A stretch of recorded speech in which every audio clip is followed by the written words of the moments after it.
अस्सलाम वालेकुम रहमतुल्लाहि वबरकातुहू। काफ़ी दिनों के बाद, बहुत दिन के बाद मौका मिला आबिद साहब की तरफ से, आबिद जलाल साहब के जंक फूड का, तो हमने सोचा क्यों ना इसको एंजॉय किया जाए, आपके साथ शेयर किया जाए। ये आबिद जलाल साहब ये आपको कुछ बताएंगे तफसील से। ये सक भाई अस्सलाम वालेकुम सबसे पहले। और ये जैसा सक भाई ने कहा कि वाकई जी काफ़ी दिनों के बाद आज हम दोबारा जो है ना एक छोटा सा व्लॉग बना रहे हैं। ज़रूर देखिएगा स्माइल कश्मीर यूट्यूब चैनल और जस्ट शाह जी पे।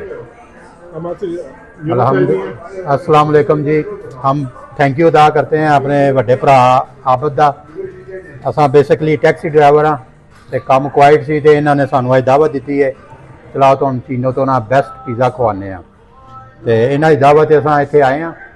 ਨਾਲ ਹੀ ਸਾਡੇ ਬੜਾ ਇਹਨਾਂ ਦਾ ਥੈਂਕ ਯੂ ਅਦਾ ਕਰਨੇ ਆ। ਨਾਲ ਹੀ ਸਾਡੇ ਵੱਡੇ ਭਾਈ ਨਾਲ ਹੀ ਸਾਡੇ ਵੱਡੇ ਭਾਈ ਮਾਸਟਰ ਅਫਤਾਬ ਸਾਹਿਬ ਨੇ ਇਹਨਾਂ ਨੂੰ ਬੜੀ ਮੁਸ਼ਕਲ ਨਾਲ ਲਿਆਂਦਾ ਖਿੱਚ ਕੇ। ਇਹ ਅਸਲ 'ਚ ਬਾਹਰ ਦੇ ਖਾਣੇ ਦੇ ਏਡੇ ਫੈਨ ਕੋ ਨਹੀਂ ਹੈ ਤੇ ਬਹਰਾਲ ਇਹਨਾਂ ਨੂੰ ਆਖਿਆ ਸਾਨੂੰ ਥੋੜੀ ਕੰਪਨੀ ਦਿਓ, ਖਾਣ ਪੀਣ ਦਾ ਕੋ ਨਹੀਂ ਹੈ।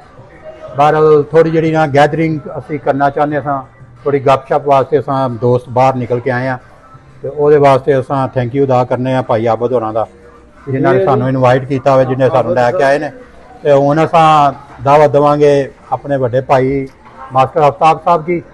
ਇਹ ਤੁਹਾਡਾ ਥੋੜੇ ਜਿਹੇ ਕੋਈ ਅਲਫਾਜ਼ ਬਿਆਨ ਕਰਨਗੇ।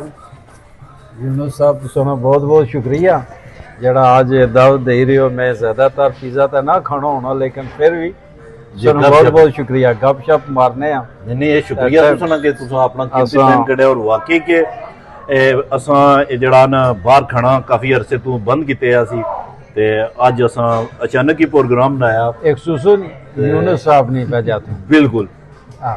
यूनुस साहब की मने बड़ा करी ना लेकिन आज इकट्ठे खान ले ਸਰ ਖਾਣੇ ਦੇ ਬੜੇ ਸ਼ੌਕੀਨ ਆ, ਪਰ ਇਸ ਮੁਲਕ ਦੇ ਵਿੱਚ ਬਿਮਾਰੀਆਂ ਬਹੁਤ ਜ਼ਿਆਦਾ ਨੇ ਜਿਹੜੀਆਂ ਬੰਦਿਆਂ ਨੂੰ ਖਤਮ ਕਰ ਦਿੰਦੀਆਂ ਨੇ ਤੇ ਅਸਾਂ ਹੁਣ ਭਰਾਵਾਂ ਨੂੰ ਹੋ ਗਈਆਂ ਸ਼ੂਗਰ, ਇਸ ਵਾਸਤੇ ਅਸਾਂ ਉਹਨਾਂ ਨਾਲ ਖਾਣਾ ਘਟਾਇਆ ਹੈ ਤੇ ਬਹਰਹਾਲ ਫਿਰ ਵੀ ਅਸਾਂ ਵੈਸੇ ਗੈਦਰਿੰਗ ਵਾਸਤੇ ਆਏ ਹਾਂ ਤੇ ਖਾਣ ਲੱਗੇ। ਇਨਸ਼ਾਅੱਲਾ ਜਿਹੜਾ ਜੀ ਅਸੀਂ ਜਦ ਬਹੁਤ ਜਲਦੀ ਪਾਕਿਸਤਾਨ ਚੱਕਰ ਲਾਵਾਂਗੇ ਤੇ ਉੱਥੇ ਫਿਰ ਯੂਨਸ ਸਾਹਿਬ ਨਾਲ ਗੈਦਰਿੰਗ ਹੋਏਗੀ ਤੇ ਗੁਜਰਾਂਵਾਲੇ ਤੇ ਚੀੜੇ ਜਿਹੜਾ ਹਨ ਯੂਨਸ ਸਾਹਿਬ ਉਹਨਾਂ ਦੇ ਹਵਾਲੇ ਨਾਲ ਕੁਝ ਦੱਸੋ। ਨਾ ਇਨਸ਼ਾਅੱਲਾ ਜ਼ਿੰਦਗੀ ਰਹੀ ਇਕੱਠੇ ਗਏ ਤੇ ਇਹਨਾਂ ਨੂੰ ਮੈਂ ਇਨਵਾਈਟ ਕਰਾਂਗਾ ਆਪਣੇ ਸ਼ਹਿਰ ਗੁਜਰਾਂਵਾਲੇ ਤੇ ਫਿਰ ਇਹਨਾਂ ਨੂੰ ਭਲਵਾਨੀ ਖਾਣੇ ਜਿਹੜੇ ਨੇ ਨਾ ਉਹ ਇਹਦੇ ਨਾਲ ਟੇਸਟ ਕਰਾਵਾਂਗੇ।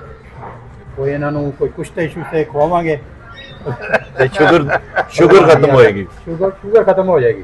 जी जी जी सक भाई अब आप चलिए सर जी इंशाल्लाह शुरू करते हैं। खाना पड़ा हुआ है जी। इंशाल्लाह नेक्स्ट वीडियो में फिर मिलेंगे। स्माइल कश्मीर यूट्यूब चैनल को जरूर लाइक करें।